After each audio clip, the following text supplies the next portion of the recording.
Assalamualaikum warahmatullahi wabarakatuh. Halo teman-teman, welcome back to my channel. Oke, sekarang kita sudah sampai di bab 16, yaitu routing topologi.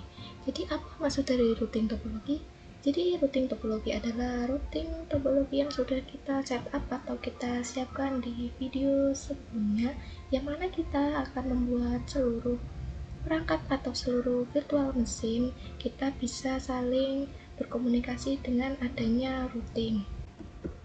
Jadi untuk materinya, yang pertama ada konfigurasi routing, yang kedua ada share internet connection, yang ketiga ada konfigurasi NAT, yang keempat ada konfigurasi NAT permanen part 1, yang kelima ada konfigurasi NAT permanen part 2, yang keenam ada fixed IP address Debian router dan server, yang ketujuh ada konfigurasi resolver.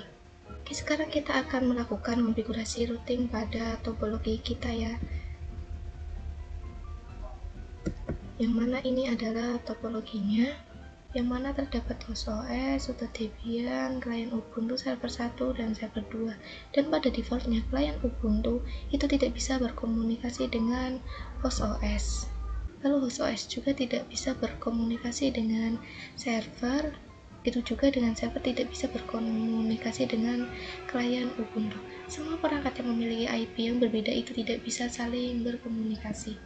Seperti 172.16 dengan 192.168, ini adalah IP yang berbeda network sehingga mereka tidak bisa saling ping. Begitu juga dengan 10.10 dengan 192.168 dengan 172.16. Dengan konfigurasi routing yang akan kita lakukan, kita bisa membuat seluruh perangkat yang ada di sini itu bisa saling berkomunikasi. Karena terdapat router Debian yang akan melakukan konfigurasi routing sehingga semua perangkat bisa melakukan ping atau saling kirim data. Oke, pastikan dulu bahwa klien Ubuntu tidak bisa ping ke server. Kita coba ping di klien Ubuntu, ping 10.10.10.2, ini IP Debian server. Oke, tidak bisa. Namun server 1 itu bisa ping ke server 2 karena mereka tidak membutuhkan routing karena mereka pada IP address yang sama. Di sini saya pastikan dulu Debian server dan Ubuntu server. Debian server itu memiliki IP yaitu 10.10.10.2 dan untuk Ubuntu server itu memiliki IP 10.10.10.3. Oke, kita coba. 10.10.10.3, kita enter. Oke, ini bisa ya. Kemudian kita coba ping 10.10.10.2. Oke, ini juga bisa ya teman-teman karena mereka pada network yang sama. Di sini kita akan melakukan konfigurasi routing pada Debian router ya, yang mana nantinya seluruh perangkat ini itu bisa saling berkomunikasi atau ping. Pertama kita masuk ke root dulu, zoom in.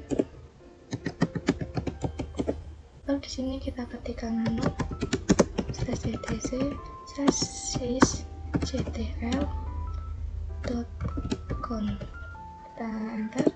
Lalu di sini kita cari yang net.ipv4 IP forward.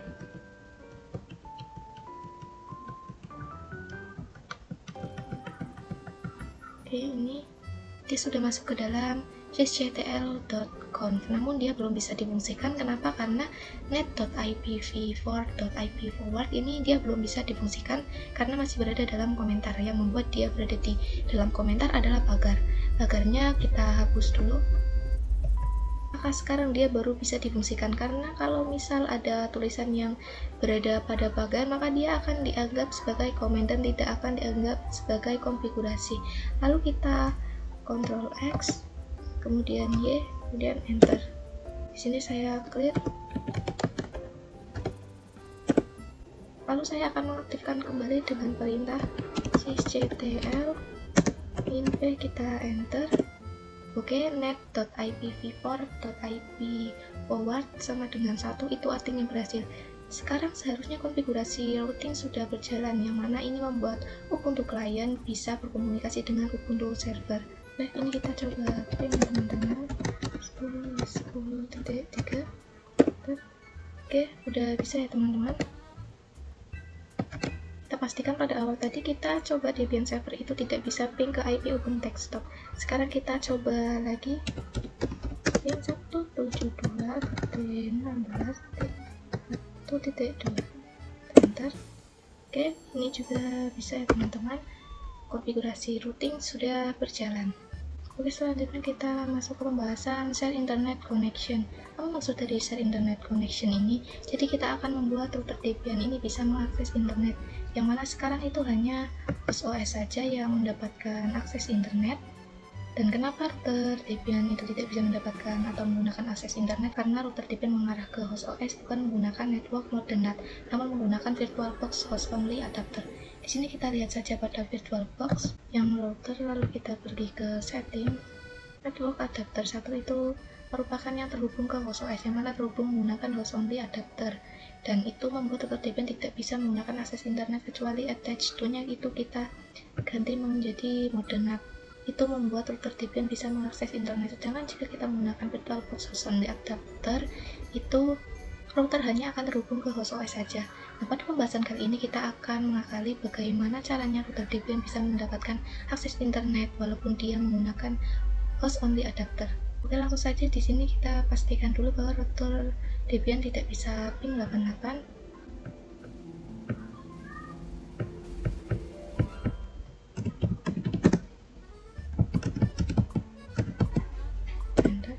Oke, dia tidak bisa ya teman-teman. Ping 88 ini merupakan internet ya. Caranya pastikan bahwa internet teman-teman itu terkoneksi ya. Udah terhubung seperti ini.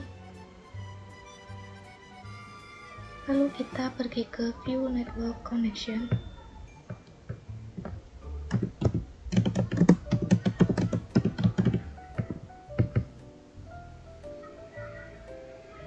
Lalu kita ke WiFi dan di sini kita pilih properties.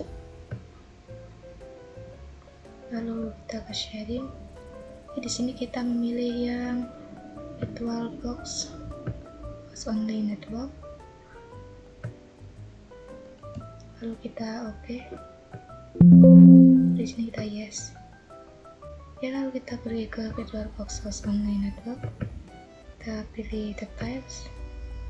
Dan ketika teman-teman melakukan share connection ke interface VirtualBox host only network, itu pastinya nanti IP-nya akan berubah. Yang mana itu sebelumnya 192.168.56, sekarang berubah menjadi 192.168.137.0. Yang mana ini membuat router Debian pastinya memiliki IP yang berbeda atau berubah. Oke, di sini belum berubah ya. Kalau memang tidak berubah, kita bisa ubah dengan cara manual. Kita ke nano /etc /network/interfaces. Dimana itu kita ganti menjadi 137. Buat gateway-nya juga kita ganti 137. Nah, 192.168.137.1 ini adalah IP dari VirtualBox host only network. Lalu kita Ctrl X, ya, kemudian kita enter. Lalu kita restart.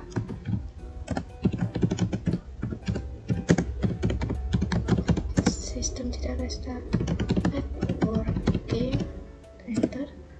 Lalu kita give up and +3. Lalu kita IP ya. Maka IP-nya sudah berubah ya. Lalu kita clear. Sebelum kita memastikan apakah sudah bisa terkoneksi ke internet apa belum, kita akan pastikan terlebih dahulu apakah kita sudah bisa ping ke host OS atau gateway-nya, yaitu 192.168.137.1. Nah, untuk ping host OS itu ingat ya, karena host OS atau laptop kita itu terdapat firewall, itu kita harus mematikan firewall-nya terlebih dahulu. Di sini kita ke Windows Defender Firewall.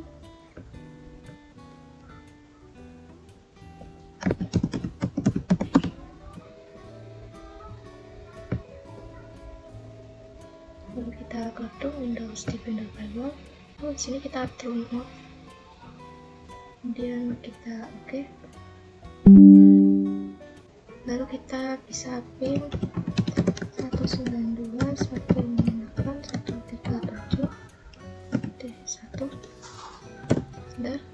Oke, ini bisa ya teman-teman.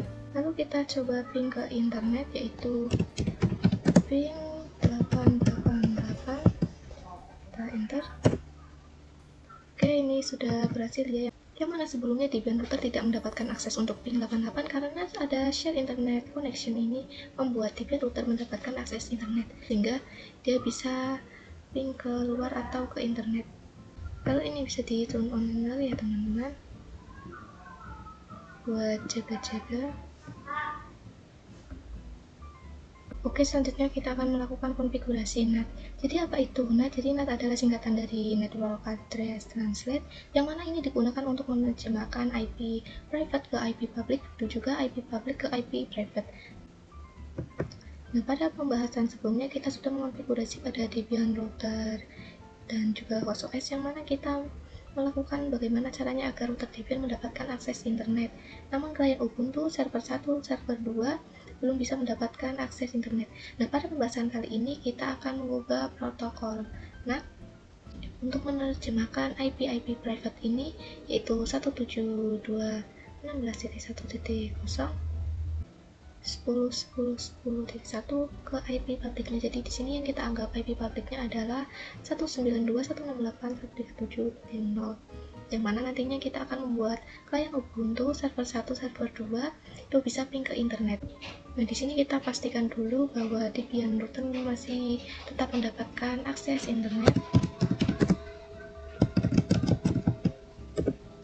Oke, dia masih mendapatkan akses internet. Di sini kita pastikan dulu klien Ubuntu tidak bisa ping ke internet.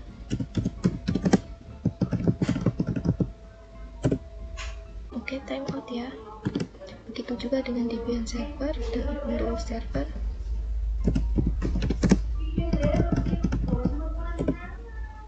Oke, ini tidak bisa. Kita ke Ubuntu server. Di sini kita akan mengonfigurasi NAT, yang mana ketiga VM ini itu mendapatkan akses internet dengan IP yang diterjemahkan ke IP yang mengarah ke host OS atau internet, karena router Debian untuk menuju ke internet yang melalui 192.168.1.37.1. Oke, untuk konfigurasinya bagaimana? Jadi perintahnya itu iptables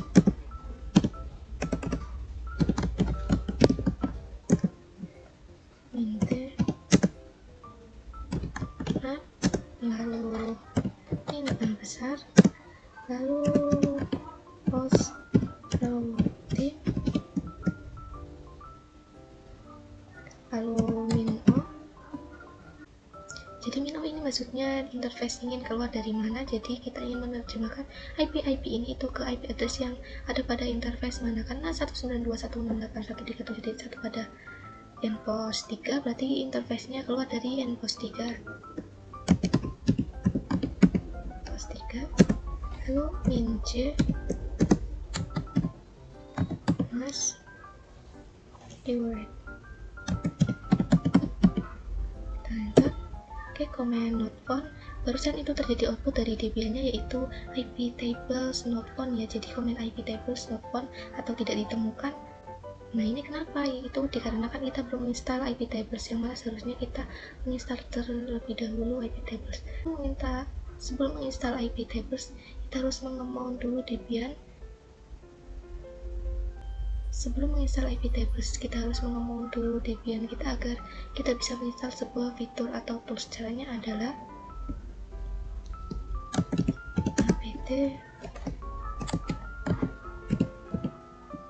cd-root add.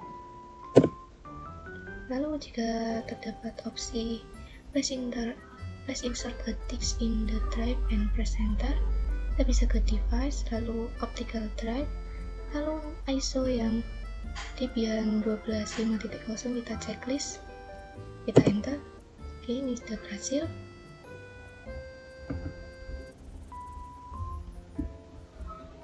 Jika sudah, teman-teman bisa langsung melakukan instalasi iptables, yaitu apt get install iptables. Kita enter. Delay. Kita tunggu ya. Nah, di sini kita langsung konfigurasi NAT-nya. IP tables maintain NAT min A post routing min O and post 3 min J masquerade. Kita enter. Kita cek terlebih dahulu apakah router kita masih mendapatkan akses internet. Oke, masih mendapatkan ya teman-teman. Lalu kita coba di klien Ubuntu.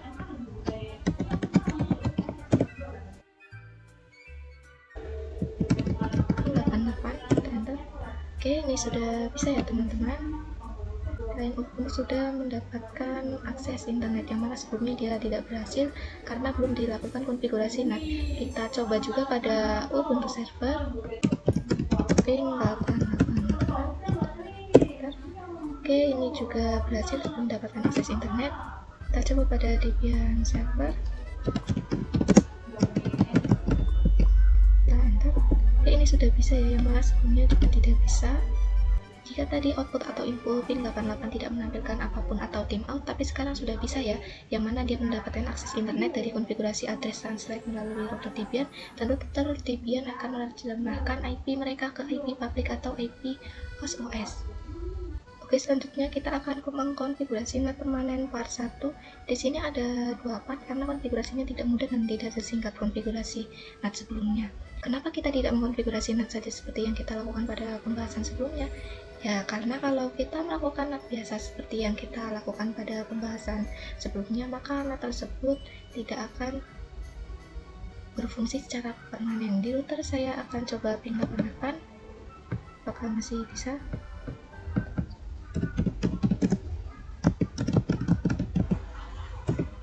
Oke, masih bisa ya teman-teman. Di sini routernya tidak saya matikan. Kita coba ping 88 apakah masih bisa? Masih bisa. Lalu kita coba di Ubuntu desktop apakah masih bisa? Oke, di Ubuntu desktop juga masih bisa ya. Jika kita hanya menggunakan konfigurasi NAT yang kita lakukan pada pembahasan sebelumnya, maka NAT tersebut hanya berjalan ketika VM tersebut menyala. Dan jika Debian router ini mati lalu nyala lagi, maka NAT tersebut akan mati. Sehingga kita harus melakukan konfigurasi ulang, dan itu disebut NAT yang tidak permanen. Pada pembahasan kali ini kita akan belajar cara mengonfigurasi NAT permanen, yang mana nantinya seluruh perangkat lokal ini klien Ubuntu, server Debian, server Ubuntu tetap mendapatkan internet walaupun router Debian sempat mati. Jadi konfigurasinya seperti ini. Kita ke Debian router, kita ketikkan IP tables minset, lalu tanda panah ke kanan, lalu /etc/IP tables /roles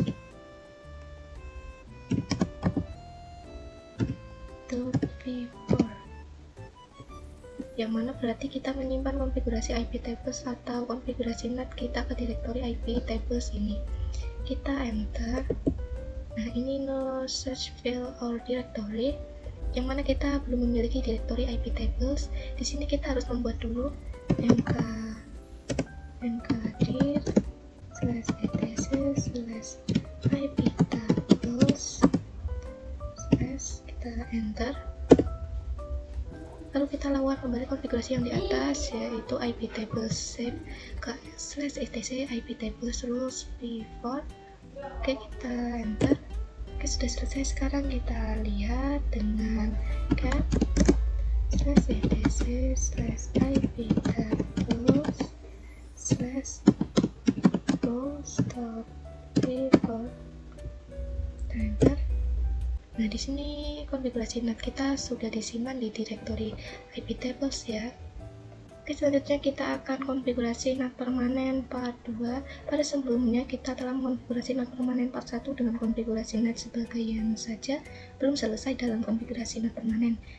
Nah, setelah melakukan konfigurasi NAT part 2 ini, maka nantinya konfigurasinya akan permanen walaupun router Debian ini telah mati atau offline. Jika diaktifkan kembali, NAT-nya langsung berjalan secara otomatis. Jadi kita tidak usah melakukan konfigurasi ulang.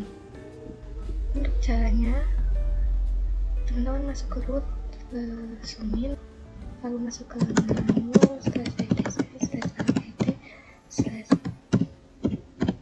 sources list, kita enter. Lalu teman-teman bisa memasukkan konfigurasi ini ya. Ini masih dalam komen, jadi dihapus dulu pagarnya.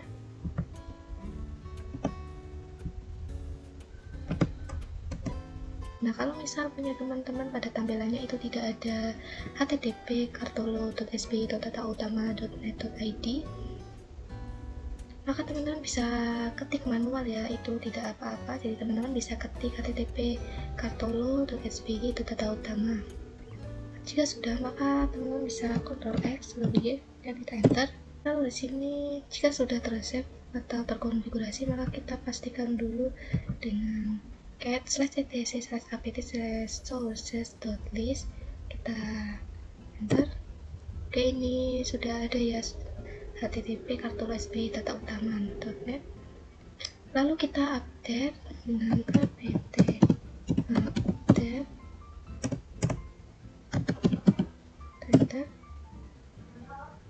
kita tunggu ya teman-teman.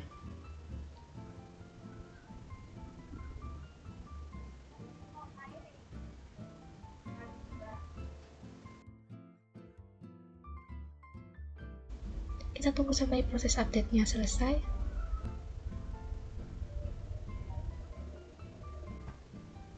Setelah proses update-nya selesai, sekarang kita lakukan instalasi IP tables persistent. Jadi caranya adalah apt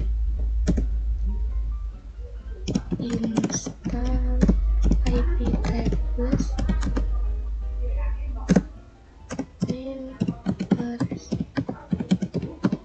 persistent, yang mana ini digunakan untuk menggunakan fungsi NAT permanen. Jadi di part 1 kita melakukan save konfigurasi NAT ke direktori IP tables, lalu setelah disimpan itu kita aktifkan dengan perintah IP tables persistent atau software IP tables persistent. Ini yang mana membuat konfigurasi NAT pada direktori IP tables itu aktif secara otomatis ketika Debian routernya nyala. Seperti itu, kita enter, kita Y.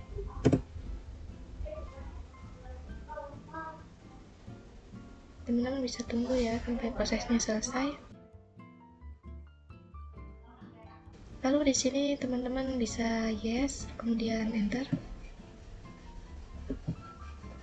Kita tunggu ya prosesnya selesai. Di sini saya coba ping 88 dari klien ya. Oke, masih bisa ya teman-teman. Jadi kita akan membenarkan IP address pada Debian router dan juga server, yang mana jika Debian router juga server itu mati secara otomatis, IP tersebut hilang ya. Jadi ketika router Debian dan server kita power off lalu kita nyalakan lagi, maka secara otomatis IP address-nya akan hilang.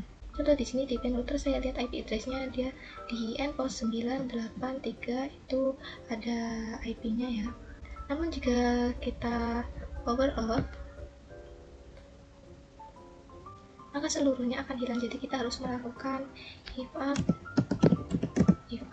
and pos 3, terus if up and pos 8, lalu if up and pos 9.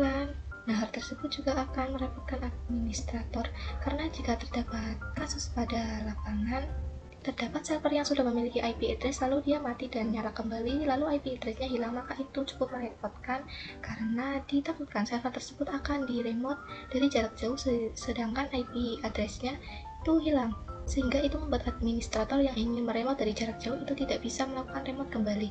Nah, di sini kita lakukan saja konfigurasinya agar IP address-nya tidak hilang ya, yaitu dengan masuk ke nano slash etc/network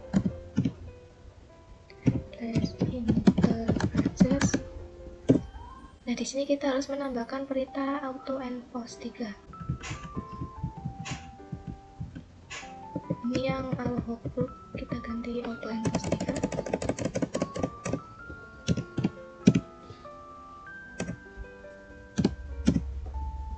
Auto npos 3.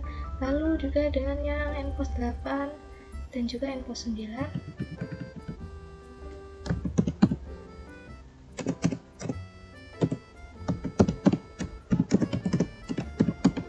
Auto npos 8.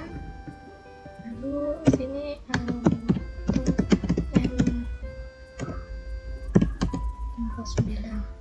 Kita Ctrl X, Y, enter. Begitu juga dengan yang Debian server, kita masukkan nano/etc/.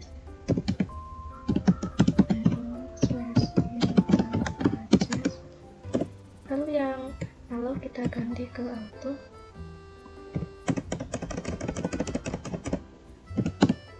Jadi auto enables 3, kita Ctrl X, ya, dan kita enter. Dan nantinya ketika kedua virtual mesin ini mati dan nyala kembali, maka IP address-nya akan tetap ada. Jadi kita tidak perlu melakukan if up lagi. Oke, selanjutnya kita masuk ke pembahasan terakhir, yaitu konfigurasi resolver. Nah, pada konfigurasi resolver ini kita akan memastikan bahwa seluruh virtual mesin itu bisa mendapatkan akses internet, karena sebelumnya kita hanya memastikan semuanya itu bisa ping ke 8888.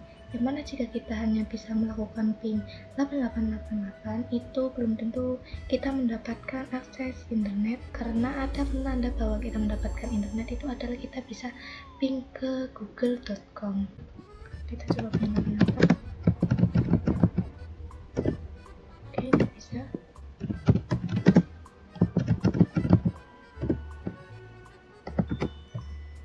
Kita coba ping 88.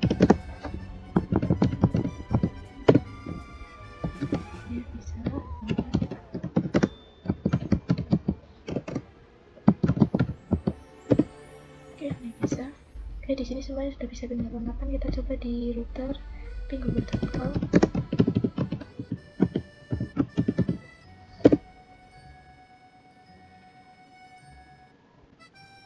Oke, ini sudah bisa ya teman-teman.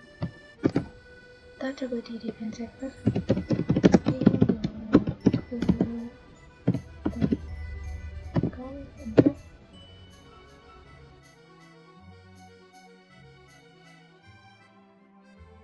Oke, ini juga bisa ya teman-teman. Sekarang kita coba di Ubuntu Lion Google.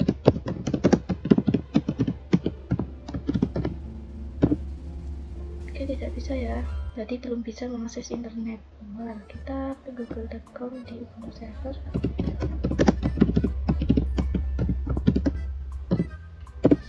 Oke, ini juga tidak bisa, karena penanda bahwa kita mendapatkan internet itu bisa ping 88. Di sini kita bisa melakukan konfigurasi pada untuk desktop. Sudo nano /etc/accessresolve.com. Tekan password. Ya. Di sini kita scroll.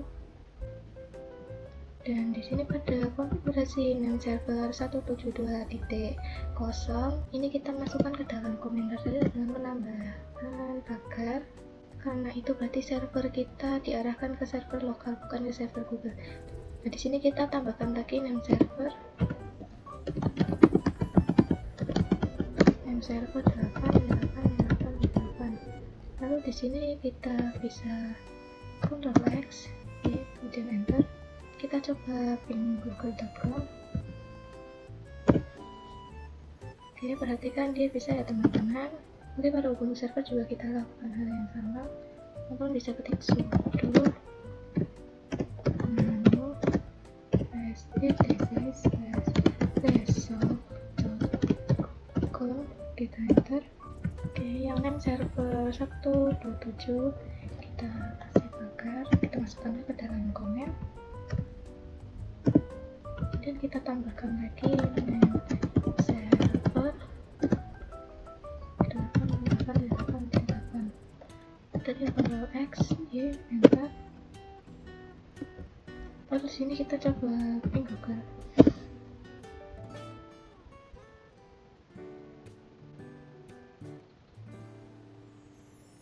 Oke, ini sudah bisa ya teman-teman. Oke, jadi semua VM sekarang sudah mendapatkan akses internet, dan di sini kita coba ke Firefox di Ubuntu Client, karena di Ubuntu Client ini berbasis GUI, jadi kita bisa mengakses aplikasi. Kita coba buka Firefox.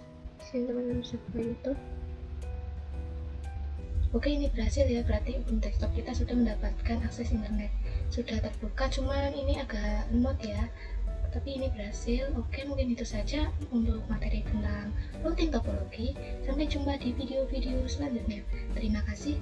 Wassalamualaikum warahmatullahi wabarakatuh.